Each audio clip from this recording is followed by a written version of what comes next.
Allez, toujours avec nos calculs de fractions. Donc on est sur la troisième ou la quatrième vidéo, je sais même plus, qui s'enchaîne. Là, on avait fait vraiment beaucoup de travail sur les vidéos précédentes. Franchement, rien que de revoir, ça me donne le vertige. Donc là, on en est là. Il va falloir les simplifier les écritures ici et donner le résultat, bien sûr, sous forme irréductible, comme on fait depuis tout à l'heure. Donc let's go. Alors, ici, on va avoir un peu moins de boulot parce que tu es avec uniquement des multiplications d'entrée de jeu. Et on va aller chercher en fait les simplifications entre les éléments, donc les facteurs qui sont au numérateur et les facteurs qui sont au dénominateur. Donc, on va chercher à tout simplifier. Par exemple, tu vois là tout de suite, on voit 15 et 25. Là, on va pas chercher trop longtemps. On divise par 5 en haut et en bas. Donc, 15 divisé par 5, ça te fait 5. Ça te fait 3. Là, c'est que la fatigue qui commence à parler. Et 25 divisé par 5, ça te fait 5. Voilà. Qu'est-ce qu'on peut faire d'autre? 3 et 39. 3 et 39, direct. Boum. Boum. Pourquoi? Bah parce que 39, c'est 13 fois 3. Donc je peux simplifier par 3. Là, il va me rester 1. Donc en gros, tout ce numérateur-là va se ramener à 1 tout court. Et ce dénominateur se ramène à 13. Celui-là se ramène à 5. Ouah, je peux encore continuer à simplifier. Là, ça fait plaisir. En fait, on va tout simplifier. Tu vas voir qu'à la fin, il ne va plus rester grand-chose. 26, c'est 13 fois 2. Je me demande si je devrais pas te les écrire. Ouais, tu vois, en parallèle, je vais écrire ça comme ça. Tu vois le 15, le premier 15 qui est là, je vais l'écrire 5 fois 3. Ensuite, 26, je vais l'écrire 13 fois 2. 28, on va l'écrire 7 fois 4. Voilà. Je mets qu'un seul trait de fraction parce qu'en fait, tu es avec une multiplication de plusieurs fractions. C'est comme si tu n'avais qu'une seule fraction où tout le numérateur c'est ça fois ça fois ça et tout le dénominateur c'est ça fois ça fois ça. 39, je vais l'écrire 13 fois 3. Ensuite 25, je vais l'écrire 5 fois 5. Et 42, on va l'écrire 7 fois 6. Voilà, 7 fois 6, 42. Et bien là, on a tout ce qu'il faut en fait. Parce que tu vois, tu as des facteurs en haut, des facteurs en bas, et on va juste identifier les facteurs qui sont présents en haut et en bas. Alors attention, la raison pour laquelle on va simplifier tout de suite, c'est bien parce qu'on a un produit de facteurs en haut, globalement, et un produit de facteurs en bas. Il n'y a pas de plus, il n'y a pas de moins. Ok? Il n'y a que des fois, que des fois. Donc j'ai 5 comme facteur en haut et en bas, je peux donc diviser par 5 en haut et en bas, 5 il dégage. J'ai 13 en haut et en bas, 13 il dégage. J'ai 3 en haut et en bas, 3 il dégage. Donc tu vois tout à l'heure, si je reprends là où j'en étais, 13, je divise par 13, ça fait, 2, ça fait 1. 26, je divise par 13, il va me rester 2. Tiens, le 5 il s'est barré, pourquoi? Tiens, tiens, tiens, parce que là j'avais 5 fois 3, 15. Et ça c'était 5 fois 5. Ok, ouais. Alors ensuite, qu'est-ce qui me reste? J'ai le 7 en haut et en bas qui va dégager. Voilà, je divise par 7 en haut et en bas. Ensuite, on peut diviser par 2 en haut et en bas. Je vais le faire là, tu vois, là je divise par 2, il va me rester 1.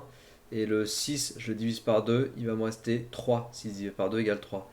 Donc au dénominateur, il me reste 5 fois 3. Ça me fait 15. Au numérateur, il me reste 1 fois 4. Ça me fait 4. Il me reste donc 4 sur 15. Et ça, c'est pas simplifiable. On aurait pu le retrouver donc si j'avais continué à travailler ici. 28 divisé par 7, ça fait 4. 42 divisé par 7, ça nous fait 6. On peut encore diviser par 2. 4 divisé par 2, ça fait 2. Et 6 divisé par 2, ça fait 3. Donc j'aurais pu diviser par 14 en fait directement. Bon, c'est pas grave. Et après, hop, si j'applique ici, il me reste encore à simplifier. Non, il me reste plus rien à simplifier. Donc là, tu as 2 fois 1 fois 2. J'ai plus que 4 au numérateur. Et au dénominateur, tu as 1 fois 5 fois 3, c'est-à-dire 15. Donc on retrouve évidemment la même chose que ci-dessous. Sauf que là, en fait, je te l'ai vraiment détaillé. D'accord? Allez, on s'occupe de lui. On va lui faire sa fête.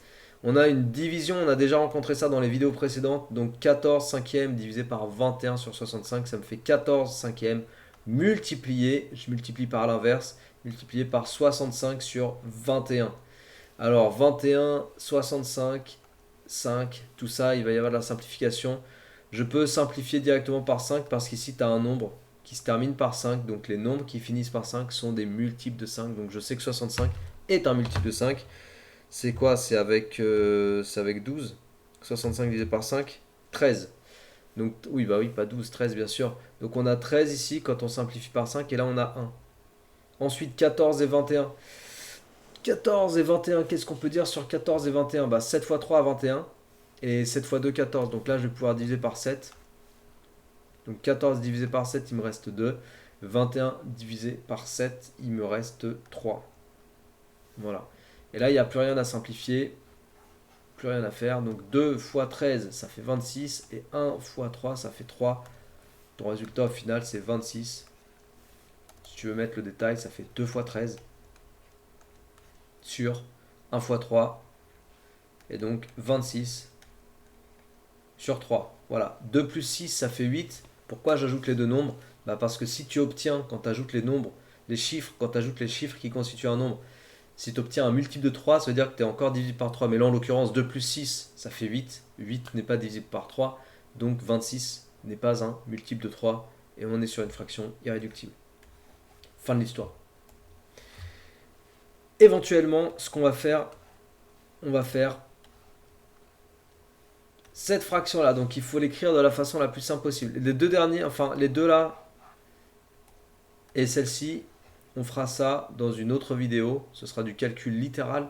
Mais là, on va s'en tenir à simplifier et à écrire sous la forme la plus simple possible la fraction que tu vois ici sous tes yeux ébahis.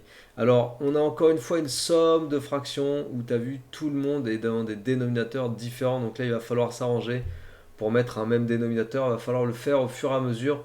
Donc, ce que je te propose, c'est de commencer par les deux là et après d'avancer petit à petit. Alors, 1, c'est comme 2 sur 2. Plus 1 sur 2, plus 1 tiers, plus 1 quart, plus 1 cinquième, plus 1 sixième, plus 1 septième. Alors, 2 sur 2, plus 1 sur 2, ça fait 3 sur 2. Plus, et après tu reprends tout ça, et tu reproduis. Alors attends, ce qu'on va faire, c'est que je vais bouger ça. Voilà, on va se laisser la place. On en est là. Ok, donc maintenant je vais m'occuper de ces deux fractions. Tu as vu, elles sont pas au même dénominateur, donc on va multiplier par 3 pour se ramener au dénominateur 6. 2 fois 3, 6. Et là, je vais multiplier par 2, donc 3 fois 2, 6. Ce qui nous donne 3 fois 3, 9 sur 6, plus 1 fois 2, 2 sur 6, plus, et tout le reste pour l'instant, je pourrais le faire hein, aussi en parallèle. Je pourrais aller chercher à faire un quart plus un cinquième et un sixième. Mais voilà, tu as différentes techniques, tu as différentes façons de procéder. Là, j'ai envie de te le faire de cette façon-là, en avançant au fur et à mesure, et puis en voyant ce qui reste à la fin. Ça prend un peu de temps, mais c'est pas bien grave. Donc 9 plus 2, ça faisait 11. Donc 11 sixième plus un quart. Là, il va falloir trouver un multiple commun. Le multiple commun le plus simple, c'est 12. Je multiplie par 2. Et là, je multiplie par 3. Ce qui va nous donner 22 sur 12 plus 3 sur 12 plus le reste, ça n'a pas bougé encore. Donc 22 sur 12 plus 3 sur 12, ça nous fait 25 sur 12. 25 sur 12 plus 1 cinquième, plus 1 sixième, plus 1 septième. Elle est longue hein, celle-là. Alors du coup on se retrouve avec 12 et 5, deux dénominateurs différents. Mais là regarde, on va commencer à faire des choses astucieuses. Hop, au lieu de faire plus 1 cinquième plus 1 sixième, je vais faire d'abord 1 sixième plus ensuite 1 cinquième. Pourquoi? J'ai décidé de permuter et tu as le droit de faire hein, parce que l'addition en fait elle est commutative. Si tu fais 2 plus 3 ou 3 plus 2 c'est pareil. Donc si tu fais 1 cinquième plus 1 sixième c'est comme de faire 1 sixième plus 1 cinquième. Ça revient au même. De ce fait, je me ramène avec 1 sixième ici parce que 12 et 6, je vais rapidement pouvoir les ajouter puisque 6 fois 2 ça va me donner 12. Donc j'obtiens quoi? 25 douzièmes plus 2 douzièmes plus 1 cinquième plus 1 septième. J'obtiens quoi? 22, 25 plus 2, ça me fait 27 sur 12. Voilà. Ok? Donc maintenant, on va pouvoir ajouter notre 1 cinquième en mettant au même dénominateur. Alors 12 fois 2, 24 fois 2, je crois que ça va être fois 5 le plus rapide. 12 fois 2, 12 fois 3. 12 fois 3, ça se finira par 6. 12 fois 4, ça finira par 8. 12 fois 5, c'est 12 fois 5. Donc il va falloir multiplier ici par 5. Et cette fraction, je vais la multiplier par 12, en haut et en bas.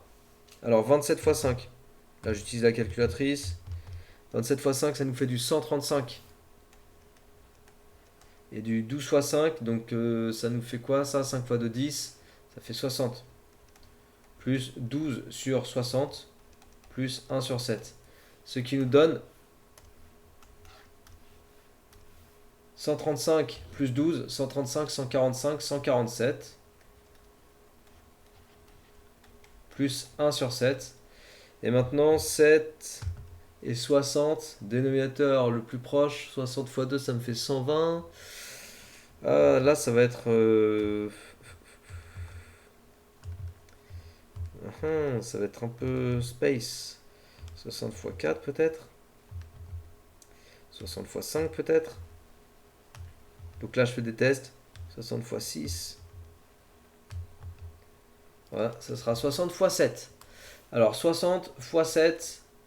Donc je fais fois 7 en haut et en bas. Et ici je fais fois 60 en haut et en bas. Donc 60 fois 7, ça nous fait du 420. Et 147 fois 7, ça nous fait 1029. Donc 1029 sur, on a dit 140, non, 60 fois 7 sur 420.